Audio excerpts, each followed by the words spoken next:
Blockbuster trade sa Barangay Ginebra at Terra Firma mga ka-D-Spark. Pero bago po yan, kung bago lang po kayo sa YouTube channel ko, huwag po ninyong kalimutan mag-subscribe at paklik na rin ang notification bell para maging updated kayo sa mga video na aking i-upload. What's up mga ka-D-Spark? Pag-uusapan natin ngayon ay ang kakadrop lang ng Terra Firma. Sila ang nakakuha ng first round pick ng kakatapos lang na PBA drop. At ang nakuha nga ng Terra Firma na first round pick ay si Stephen Holt, at ito'y napakahusay na shooter at magaling dumipensa at siguradong di magsisisi ang Terra Firma, malakas sa ilalim at talagang may basketball IQ. Ayon sa aking napag-alaman, balak kunin ng Ginebra. Kung magkaganon, kailangan magbitaw ang Ginebra ng isang star player. Hindi naman papayag ang Terra Firma na basta na lang i-trade si Stephen Holt. Kailangan din magbitaw ng star player ang Ginebra at ang napapabalita ay si Stanley Pringle.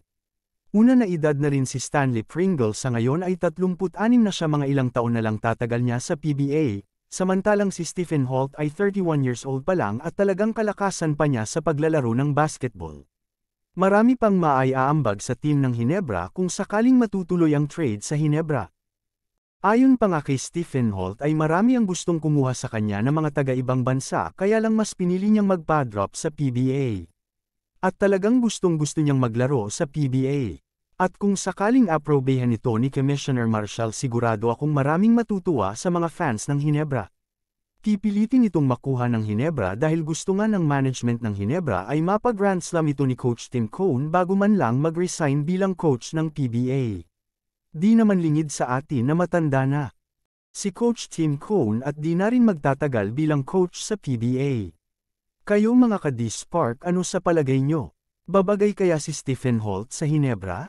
Sa bagay, kapag hinawakan talaga ni Coach Tim Cone ang isang player, lalo na iting si Stephen Holt, panigurado akong lalo pa itong gagaling at malaking tulong ito sa Ginebra. Sana nga ay matuloy itong trade na ito at mapabilang sa Ginebra si Stephen Holt.